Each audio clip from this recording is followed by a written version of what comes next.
हाँ जी, तो business studies paper साल 2025। आओ जरा देखिए एक एक करके क्वेश्चन के आंसर। तो देखिए सबसे पहला क्वेश्चन था जो काफी ज्यादा आसान था। मोटिवेशन एक कॉम्प्लेक्स प्रोसेस है, पॉजिटिव नेगेटिव दोनों है, दोनों स्टेटमेंट आपकी सही रहने वाली है, सी पार्ट आपका आंसर रहेगा। देन क्वेश्चन नंबर सेकंड, जहां ऑर्गेनाइजिंग से रिलेटेड क्वेश्चन था, इंपॉर्टेंस आइडेंटिफाई करवा रहे थे वो लोग कि कौन सी ऐसी इंपॉर्टेंस है जो कि जॉब्स एंड रिलेटेड ड्यूटीज में क्लैरिटी लेके आती है, जिससे कंफ्यूजन और डुप्लीकेशन खत्म हो जाती है। तो effective administration.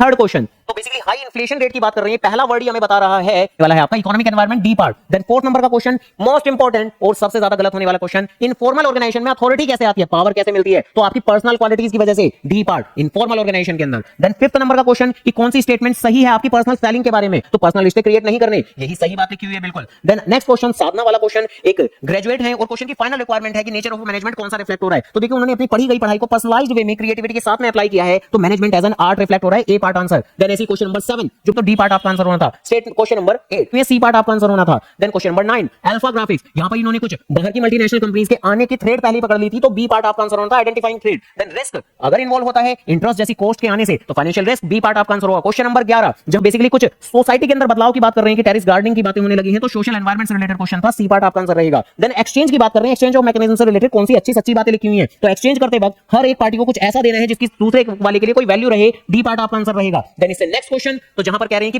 Protective function SEBI का क्या नहीं होगा, तो प्रोटेक्टिव फंक्शन में क्या आता है हम जानते हैं, तो बेसिकली ये fraudulent and fair trade practice से प्रोहिबिट करना, इसी को कंट्रोल करना, इनसाइडर ट्रेडिंग को फेयर प्रैक्टिस से प्रमोट करना, ये सब आपका प्रोटेक्टिव फंक्शन में है। Undertaking measure to develop capital market, तो ये तो कुछ हद तक डेवलपमेंटल फंक्शन बोल सकते हैं, तो ये नहीं है आपका protective function, D part answer. Then इसके बाद तो अगली case study HG air conditioner limited से क्वेश्चन में क्या पूछ रहे थे कि कंट्रोलिंग प्रोसेस का कौन सा स्टेप आपका रिफ्लेक्ट हो रहा है, तो देखिए आपका प्रोडक्शन प्रोसेस स्लो हो रहा था यहां पर और आगे चलकर बात बोली गई थी कि स्टैंडर्ड को रिवाइज कर रहे हैं हम लोग, तो बेसिकली एक करेक्टिव एक्शन ले रहे हैं, डी पार्ट आपका आंसर रहेगा। क्वेश्चन नंबर 15, तो बिमल राय है जो कि एक कंपनी में काम करते हैं, कौन से लेवल ऑफ मैनेजमेंट में काम कर रहे हैं ये पूछा गया था, तो उनका काम था कोऑर्डिनेशन क्रिएट करना अलग अलग डिपार्टमेंट में, टॉप लेवल का काम होता है, ए पार्ट आंसर होगा। नेक्स्ट क्वेश्चन श्रीधन वाला क्वेश्चन, जहां पर बोल रहे थे मार्केटिंग मैनेजर का कौन सा वो मार्केटिंग फंक्शन एग्जीक्यूट कर रहे हैं, तो देखिए कस्टमर को उनकी मेंटेनेंस सर्विस कार की है ऐसा करके कुछ बता रहे थे, तो customer support service, that means C part आपका आंसर रहेगा। देन आगे प्रेस है, इलेक्ट्रिकल अप्लायंसेस है, साफ तौर पर आपका आईएसआई मार्क आपका आंसर होने वाला है। दूसरा विजुअली इंपेयर्ड कैंडिडेट्स वालों के लिए भी क्वेश्चन था, जहां पर ज्वेलरी के ऊपर तो सोने की चीजों के ऊपर तो हॉलमार्क बनाया जाता है, सी पार्ट आपका आंसर। क्वेश्चन नंबर 18 असर्शन का क्वेश्चन, लीड टाइम ज्यादा रहेगा तो वर्किंग कैपिटल भी ज्यादा रहेगी, raw material do not have a record of uninterrupted service, तो फटाफट से आपको मिल जाएगा, तो हाई स्टॉक लेवल मेंटेन करने की जरूरत नहीं पड़ने वाली, तो रीजन गलत हो जाता है आपका, असर्शन ही सिर्फ और सिर्फ सही है, तो सी पार्ट आपका आंसर रहने वाला है। देन इसके बाद question number 19 assertion reason coordination ensure करता है यूनिटी ऑफ एक्शन, और आगे भी इसी से रिलेटेड एक्सप्लेनेशन दी हुई है, तो ए पार्ट आपका answer. Then principles of management से रिलेटेड क्वेश्चन, जहां फीचर्स की बात कर रहे हैं कि भाई रियल लाइफ प्रॉब्लम में आपको थोड़ा सा देखना पड़ता है, कॉम्प्लेक्स होती है, आपकी सिचुएशन के हिसाब से अप्लाई करना होता है, फ्लेक्सिबिलिटी, बी पार्ट आंसर। तो ऐसे ही और आंसर पता करने के लिए वीडियो को लाइक, चैनल को सब्सक्राइब, और कैसा हुआ फाइनली आपका ये आज का पेपर